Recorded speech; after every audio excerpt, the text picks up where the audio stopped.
prochain.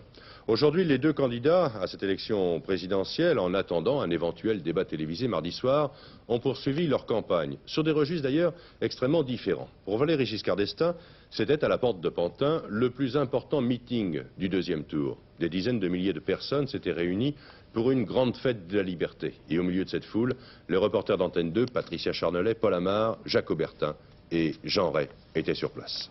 Nous les retrouvons. La fête a commencé à 11 h ce matin. Pour ce grand rassemblement populaire, des milliers de personnes sont venues par train et par car de toutes les régions de France et aussi de Paris. Des concerts, des films, des animations, avec notamment la projection du face-à-face de 1974 entre Valéry Giscard d'Estaing et François Mitterrand, les ont fait patienter 6 heures avant l'arrivée de leurs candidats. Près de 1000 personnalités du monde politique, culturel et artistique étaient venues également lui apporter leur soutien. Une foule de 120 000 personnes au milieu d'après-midi qui assistait sous cette grande halle de la porte de Pantin au plus grand meeting de la campagne de Valéry Giscard d'Estaing. Une foule qu'il aime, il l'a répété à plusieurs reprises au cours de ses réunions publiques. Il y retrouve la spontanéité, l'enthousiasme et la simplicité. C'est donc dans cette ambiance très chaleureuse qu'Alain Delon allait lire un texte de Victor Hugo, un éloge du suffrage universel et du droit de vote, bien symbolique à une semaine du deuxième tour de l'élection.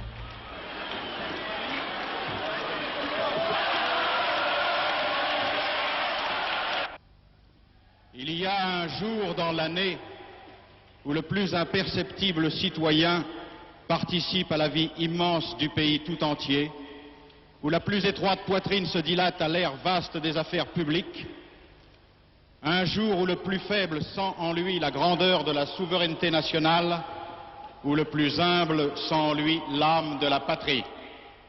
Et ce poème sur la liberté de Victor Hugo va servir de préambule au discours de Valéry Giscard d'Estaing.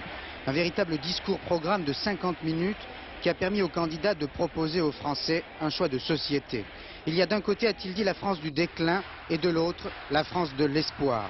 Il y a d'un côté, a-t-il ajouté, la dissolution de l'Assemblée nationale, la fin de la retraite des cadres, le retour au contrôle, l'augmentation des impôts et de l'autre, la stabilité, la diminution des charges et des taxes, la libération des prix. Voilà, à son avis, l'enjeu de cette élection, un enjeu qu'il a résumé en 4 mots.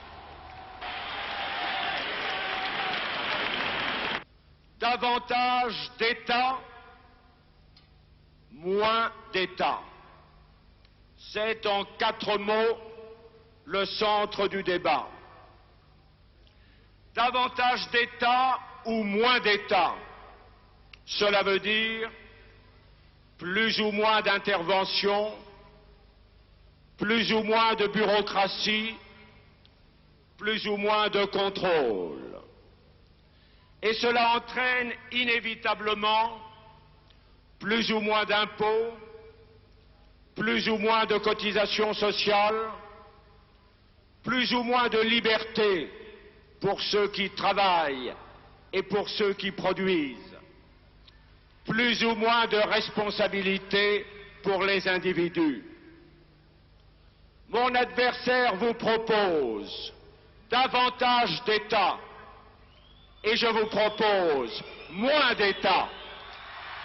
Ce vœu, Jacques Chirac l'avait souvent exprimé avant le premier tour. Ce n'est donc pas un hasard si Valéry Giscard d'Estaing a employé ce soir les mêmes mots. Le président sortant a voulu montrer aux gaullistes qu'il entendait tirer les enseignements du premier tour. Je tiendrai compte, a-t-il promis, des aspirations exprimées par toutes les familles de la majorité.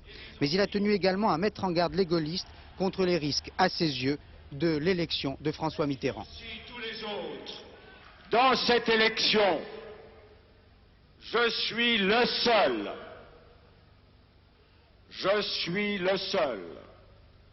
à pouvoir maintenir l'héritage institutionnel du général de Gaulle. Je suis le seul, et non son adversaire du premier jour, qui n'a pas cessé de le combattre en 1958, en 1965 et en mai 1968. Je vous demande de vous en souvenir. Oui, Jacques Chirac a eu raison de défendre les idées de liberté.